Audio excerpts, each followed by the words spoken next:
I'm engaged. How do I get married? I'm your host, Kevin Dennis. In addition to leading the charge at Wedding IQ, I also run Fantasy Sound Event Services, a lighting and entertainment company based in Livermore, California, that I founded over 35 years ago. Each week on this podcast, we'll explore a new corner of the wedding planning so you can prepare for your I-dos without the stress. From budgeting to booking vendors to day of drama, let's talk smart wedding planning.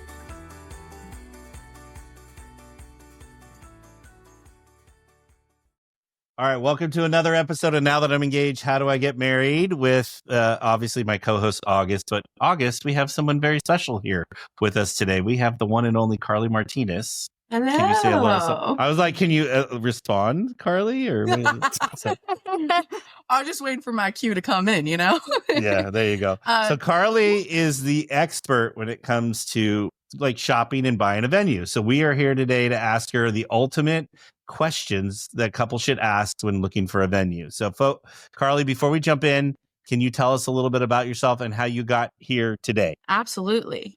So I started at Beets Hospitality Group. They have two venues, Costa Real and Palm Event Center. I started when I was 16, started as a server, did setup, bartending. I was a part of their banquet staff after COVID, and kind of fell in love with the company, and then wanted to be a on-site coordinator. And with that became more responsibilities like admin and sales and everything like that. So I've been with Beets for about 9 years now. And I was going to say only 2 years. I was just based on saying that you started at 16. My guess is you've only been there for a couple of years because you look so young. Oh, Kevin. When I tell people I've been there for 9 years, they will look at me like super weird, like, because, you know, looking younger and like 9 years at a company at your age. And it's weird, but yeah, I mean, I started and then just kind of climbed my way up. I just love the company. So it was fun to work with. They treated you well, which kind of exudes that in your work. So yeah. And now here I am 9 years later. All right. Perfect. When couples start searching for their venue, what are some first things that they should recommend or think about when they're starting, setting foot on a venue to look for a tour? Yeah. Biggest thing I would say is inclusions. I had my sister get married at one of our properties specifically because of everything that we do include. A lot of times you go into a venue and they make it, their pictures look amazing. And what they don't know is that there was so much rentals that went into it. There was so much money that went into making the space of what it is.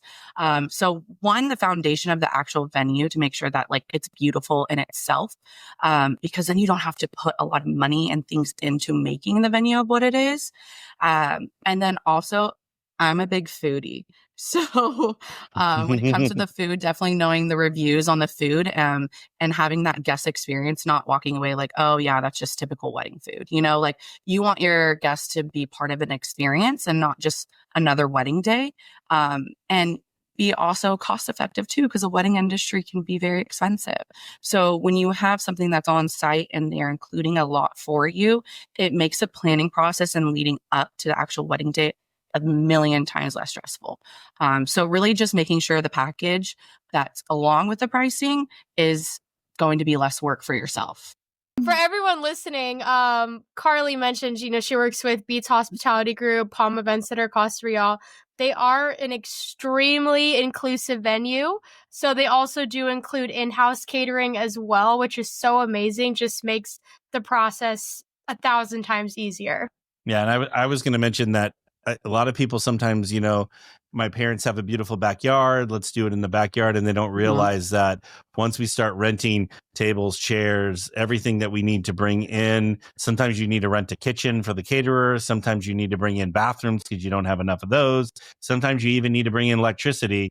Then that's when the price goes up immensely. So therefore, having a venue that offers a lot of things, I think, goes a long way. Exactly.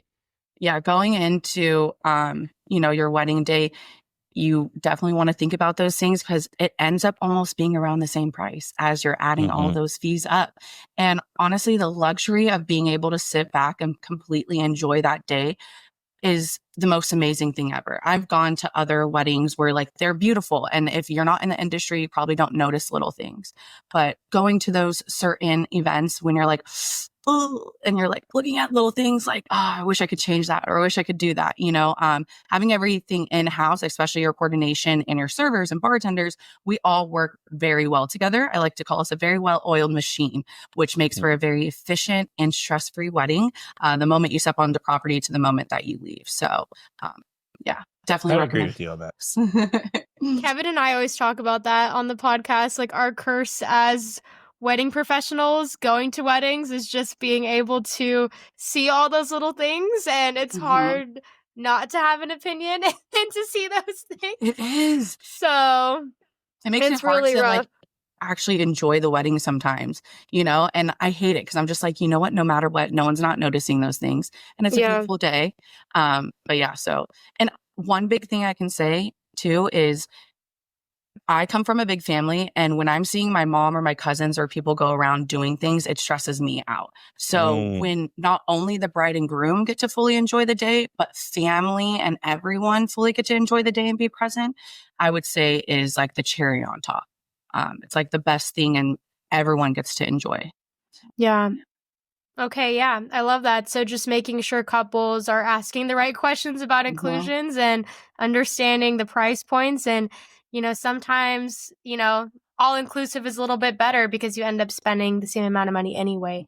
But we also want to ask you, Carly, what should couples consider when thinking about the flow of their wedding day in terms of like the venue layout and the space and the timeline? Yeah, I think it definitely is just mainly the reflection of the couple. And at the end of the day, coming back to your partner and thinking about what is truly important for the two of us.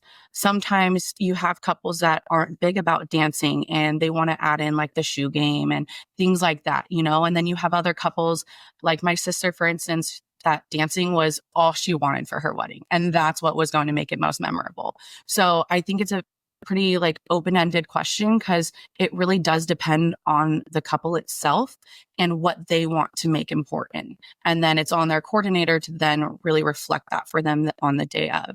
And then also just as far as layout goes, really taking the advice of the venue that you're at. They know their space best. So really taking the advice of them of what they think will flow best with your guest count, for instance, because, you might have a small guest count in a big venue. So maybe, if the max at a table is 10, maybe consider doing 8 to maximize the space. Add in some tall cocktail tables. Again, really coming back to the venue when it comes to the layout. And also when it comes to, your timeline too. Our photo's super important. Do you want to go spend an hour out in sunset? Or do you want to let your coordinator know, like, hey, my photographer, photographers are artists when it comes to what they do. They get lost in their work, which is why we love them and love seeing the photos that come from it. But sometimes with that loss, though, your coordinator needs to step in and be like, okay, you got like 5 minutes to come back in. They want to start doing speeches. So again, just kind of coming back to your partner and understanding what's important for us, but also leaning on the experts that can kind of know what's important to you and then also execute what they think would be best based on their experiences as well. Yeah. I like that.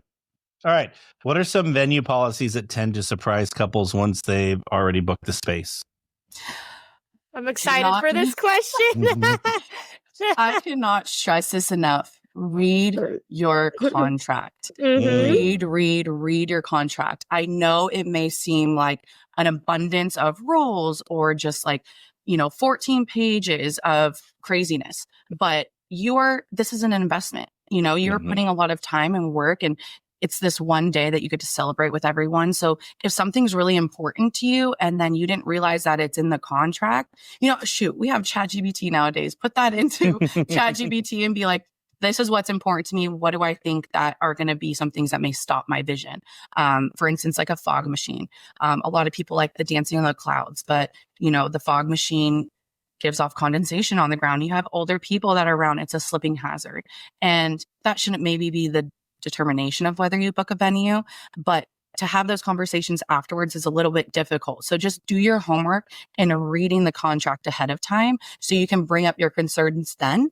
And your venue can also then give you alternatives of what they've seen because they're a wedding venue. They've seen plenty of other alternatives of ideas that you're thinking. So read the contract.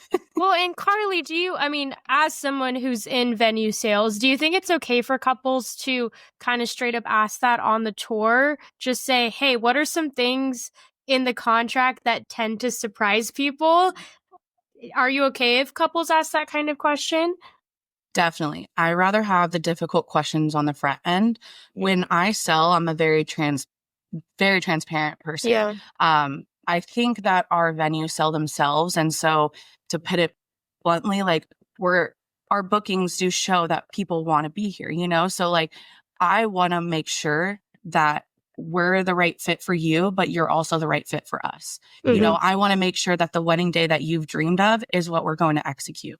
So, please ask those questions on the front end of things. And you might end up finding out where a lot of venues don't end up having that, and then doesn't matter, then you can find alternatives and then go with the venue that you're really liking. So yes, absolutely. If there's something that's really in your mind that you've been thinking about for that special day, absolutely ask it on the front end. Yeah, and I think asking, and that goes for, I think, any vendor, even outside of the venue, is ask all the questions ahead of time. So once you lock in that person, you're not surprised with anything down the road. Good advice, Carly. Yeah. Yeah. Okay, so next question for you. Can couples customize their wedding vision while still respecting the venue's policies? And I feel like this kind of goes in hand with the last question. Like maybe there is something that is not allowed according to their contract. So how can they approach their wedding vision while still respecting the venue's policies?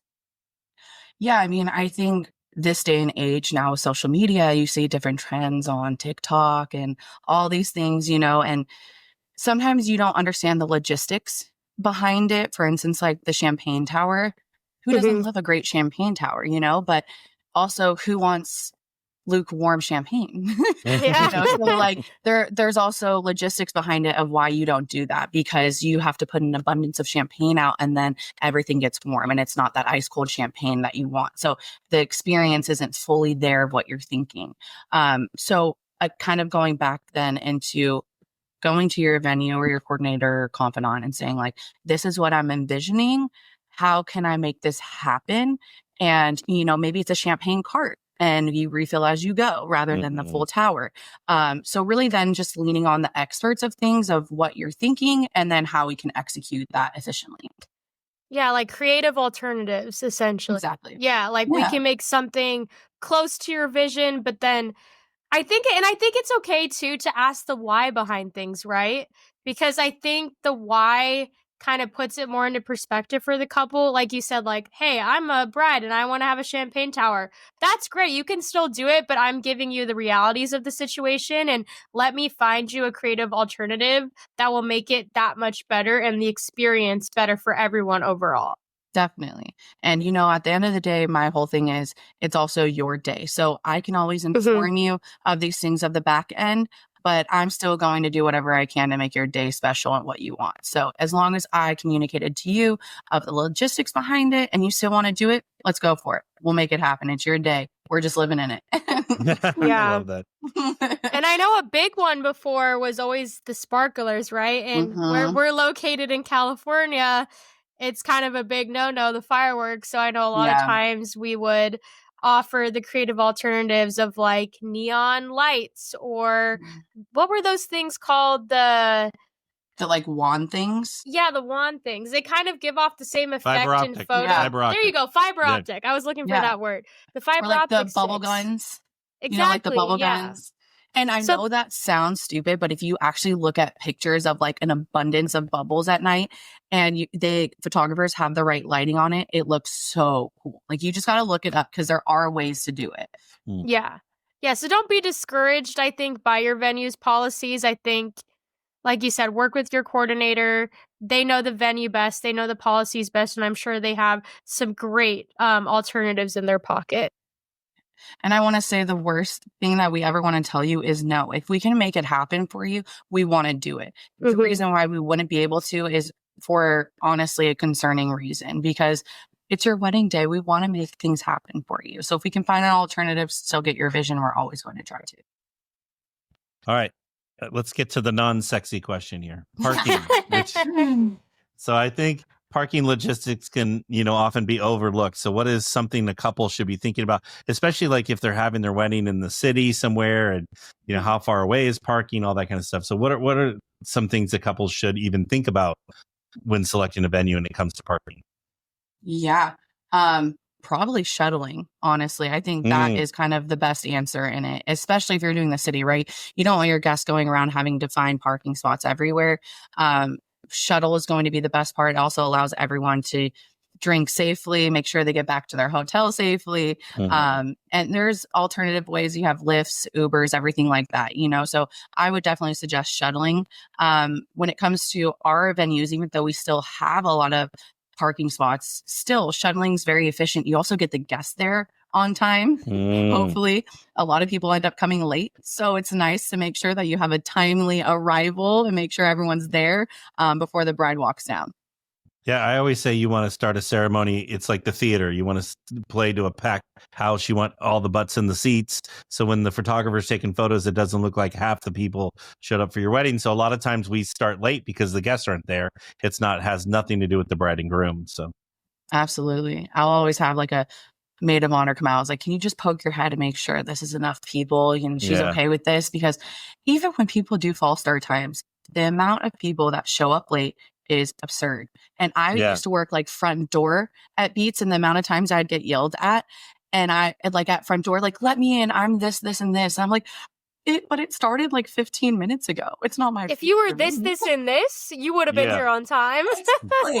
Exactly. There's maps for a reason now. I have a funny story with that because, for our past listeners, you guys know I used to work at Beets Hospitality Group, and I always told myself I just despise the people that would always show up late like that. And, in my teen years, my young 20s, I didn't really go to a lot of weddings, and I was finally invited to one, and I told myself, I'm not going to be that person. I'm not going to be the person that shows up late. And I just want to put disclaimer out there, this was not my fault, but I was going to my friend Angie's wedding, and it was the ceremony was at a church first, right? And I'm pretty sure it was like St. Patrick's or something like that. And me and my friend got in the car, we put it into our GPS, we had plenty of time to get there, and we show up at the church and we can't find anybody. We're so confused, and we find another group of people that were wedding guests also looking around, couldn't find anything. So we put our heads together, and we realized there's two churches in the area that are both called St. Patrick's. And we're like, are you kidding me?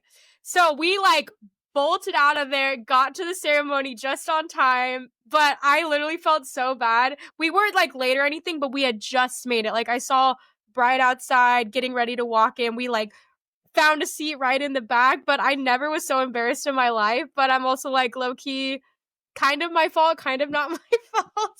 I should have looked at the address. They do, churches, yeah. So I'm curious, because were you able to sneak in through a side door, or did you have to wait? What did that? So it's exactly what you would think of when you think of an old church, right? So it's literally just, I always hit the microphone. Kevin hates me. We were literally just talking about that too.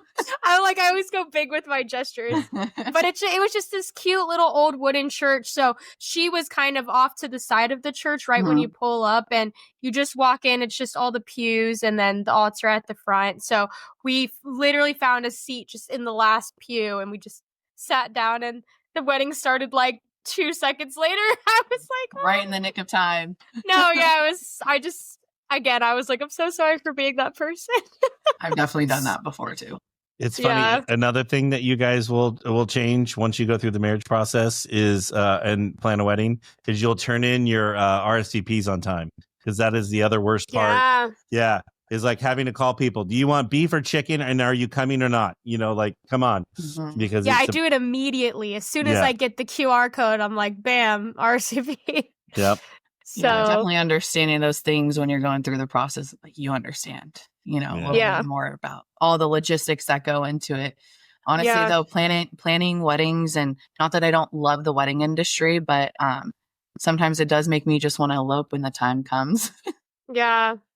I know. I feel like when you meet people in the industry, it's one or the other. It's like either, yep, don't want to deal with all that, just gonna elope, or it's the other way around. Like, you know what? No, it's my turn.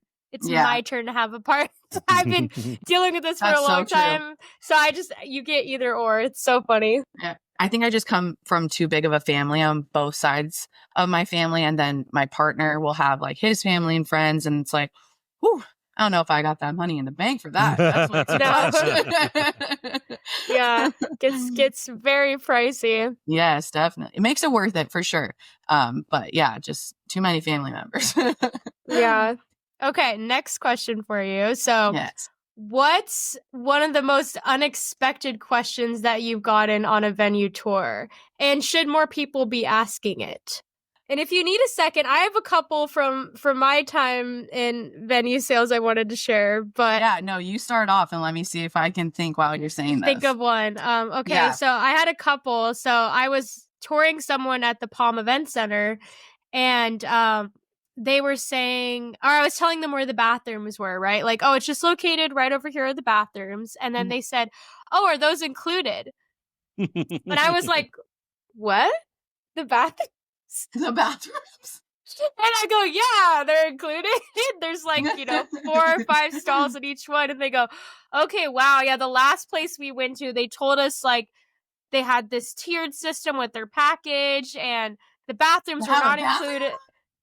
Yeah, like it was either you had to book them for an extra price at the venue. And I'm like, that is completely wild. And I felt so bad, but I just could not hide the bewilderment on my face. So they were just like, yeah, based on your face, I'm telling that's not normal. I'm like, I don't think so. I'm pretty sure you have to get everybody a place to use the restroom, right? And that same couple asked another question, and we got to the dressing suite, or the bridal suite, some people call it.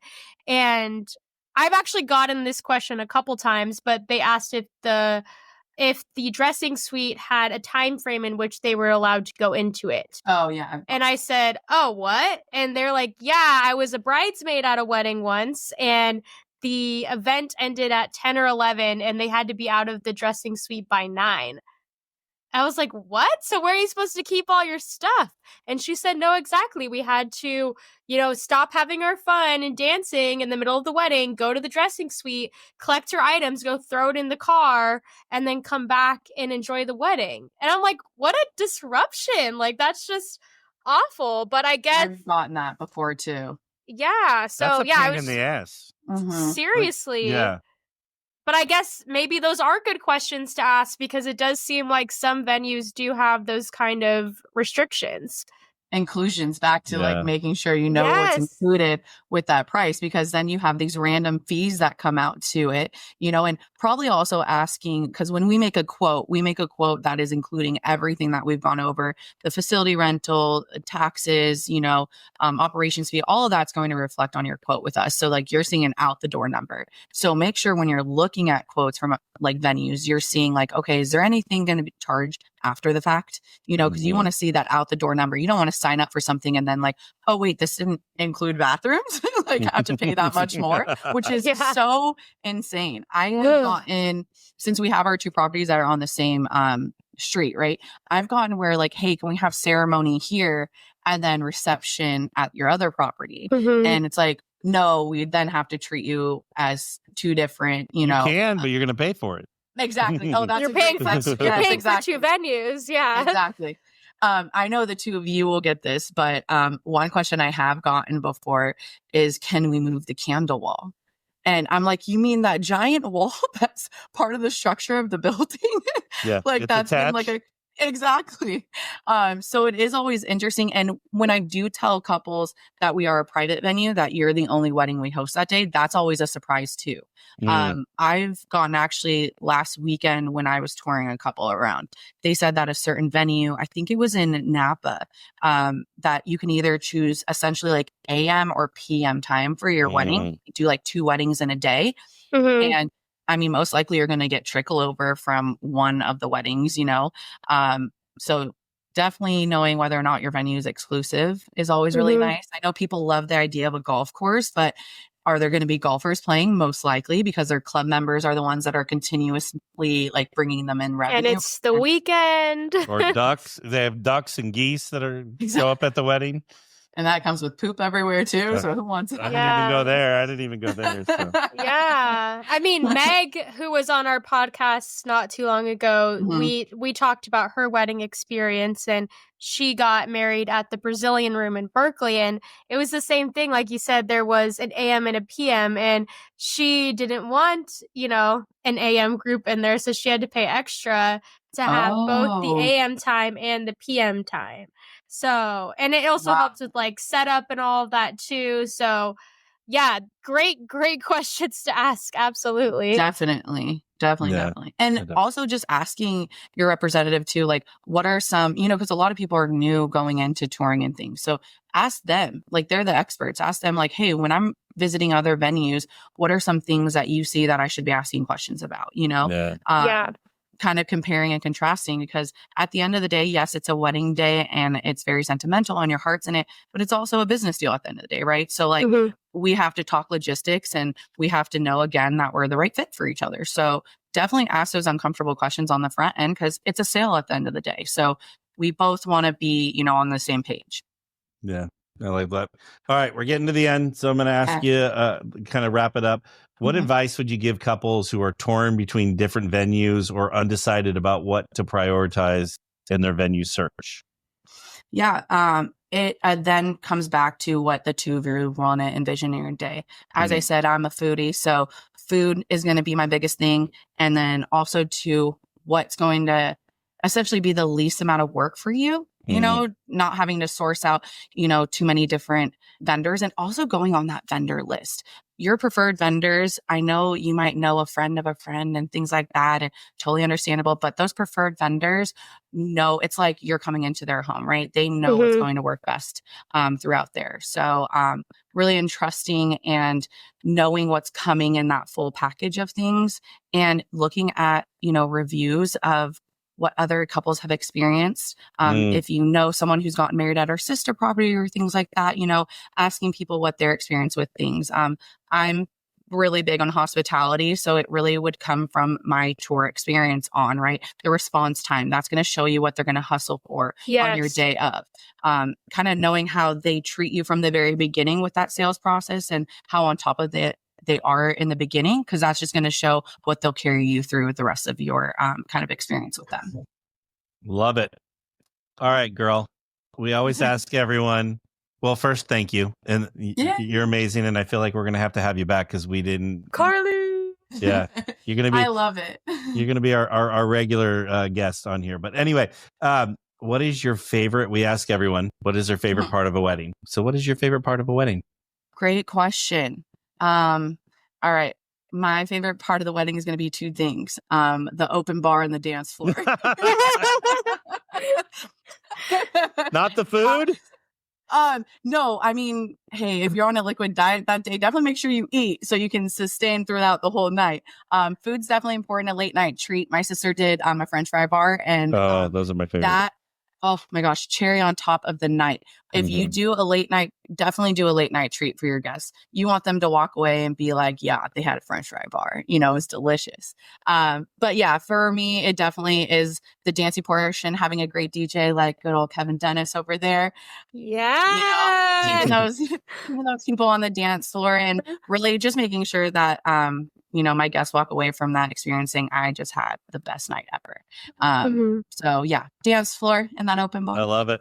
And Perfect answer. Not the romantic answer, but no, not the mushy gushy one. So what's funny, and it that'll change as you go through life, because it definitely once I had kids, it changed for me as well. So and I will agree with you with the late night food, because my wife and I got married many years ago, and we had late night snacks before late night snacks were cool, because we got married on New Year's Eve and we wanted we wanted drunk such food. a trendsetter. Yeah. I know, look at you, Kevin. We did it before it was cool, but it was. What was your late night treat? We actually brought in Papa Murphy's Pizza, and where I got married had 12 racks in the oven, so we brought 12 pizzas, and still to this day people like, the food was so good, and then it just kept coming. And then at one point they brought out pizza, and then we also had we rented a popcorn machine, and we had a popcorn machine by the bar the entire night.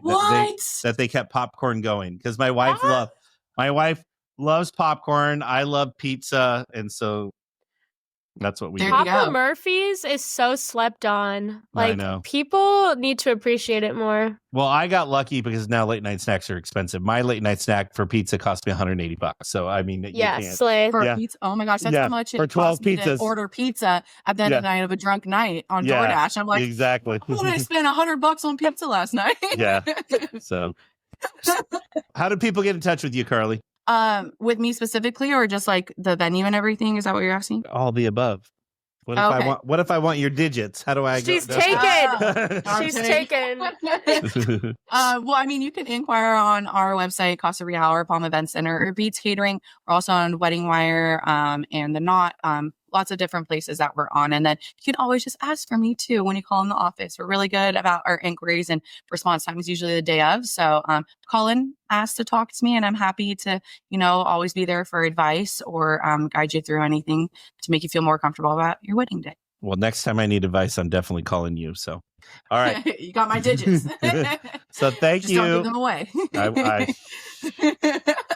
I might do that. All right. Well, Carly, thank you for being here. We hope to have you on again because you were actually a lot of fun. So, well, thank you so much for having me. It's always such a pleasure to be in the presence of the two of you. So, thank you so much. Wow. All right. August, we definitely have to have her back after that. Yeah. Thank you guys so much. All right. Bye, guys. Bye.